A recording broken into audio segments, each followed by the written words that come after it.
Hi, Jacqueline Phillips here of eXp Realty.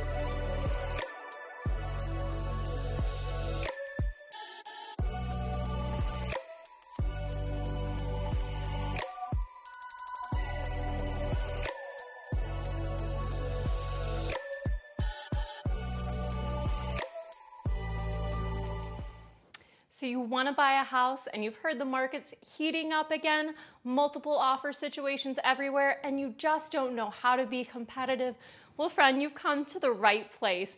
I'm Jacqueline Phillips of Property Pro Tips, and I'm going to share with you a few of the tips and tricks that my buyers have used to get offers accepted, and even a couple that my sellers took that I didn't really think they were going to. I didn't think it was the best offer, but it hit them right in the heart.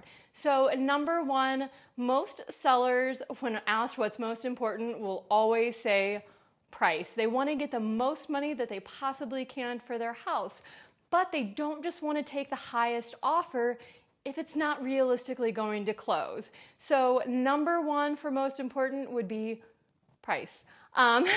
Number two would be financing, so most likely to close.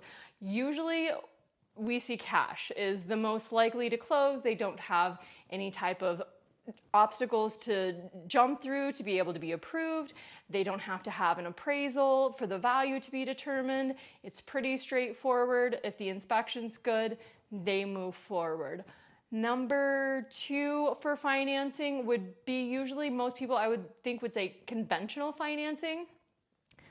I'm in the few that would probably say VA just because I love how the appraisal process works, that we have the option of Tidewater, and that they're a lot more likely to do a redetermination of value for the veteran because they really want the veteran to get the loan. And also they're more likely to actually have extra money in case something were to happen with the inspection or the appraisal because those are 0% down for their financing. A really great idea whenever you are offering over asking is to do an appraisal guarantee. This can allow a financing offer to really get a little bit more on par with cash offers. So if your offer is higher than the cash offer and you have an appraisal guarantee, you stand a lot better chance at actually getting your offer accepted than if it was just over asking. Sellers want to know that you're going to put your money where your mouth is. So if you're doing a listing price of $200,000 and you're offering $220,000, an appraisal guarantee of $20,000 is a really solid idea if you can afford it. Another thing that I recommend doing on times where you could have offers that come in after you in the last few seconds, an escalation clause. Some sellers love it, some sellers hate it. I had one seller who told me they absolutely wouldn't look at escalation clauses because they were like the people on The Price is Right who bid $1 more than the bid that they thought was going to win. So most sellers are willing to look at escalation clauses. I would be very, very particular with who I would allow to write an escalation clause. Make sure that if you have a newer agent that you are working with, and even an experienced agent who is not experienced with escalation clauses, that the broker or their legal department look over that before submitting to make sure that you don't wind up with an escalation to infinity. I also love free possession because I think so many sellers really appreciate the convenience of having a couple of weeks or a month after closing to be able to slowly move their items from their current home into their new home. So something, if you don't have tons of money to throw at the situation, just offering a little bit of free possession to give people time and convenience is a great move as well.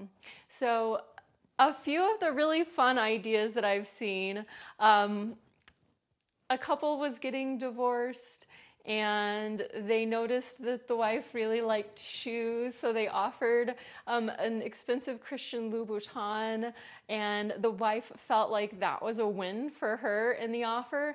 So that was my seller, and they did end up taking the offer that was really similar to another one, but it did come with the gift of a Christian Louboutin gift certificate. I've seen people do sporting tickets to try to get the sellers on board. I had a client who had quite a bit of hockey stuff around, and some Red Wings tickets were included in with the offer as well. A really great one here is if you are an alumni to either Michigan or Michigan State, and you see that you have a Michigan or Michigan State fan in the room, then you know that if you can get those tickets to the Michigan State game, that is actually priceless. So many people would really love to go to that, and they've never had the opportunity. So that might just be the thing that makes the seller pick you. Love letters are discouraged by a lot, but as long as you don't talk about familial status, any type of protected class, or include photos, I think they're really encouraged. And I've had sellers who actually chose an offer because it was VA financing. We had conventional and we had VA, and the buyer's agent sent a love letter that they were in the medical field, and this was during the pandemic. My seller felt compelled to take their lower offer.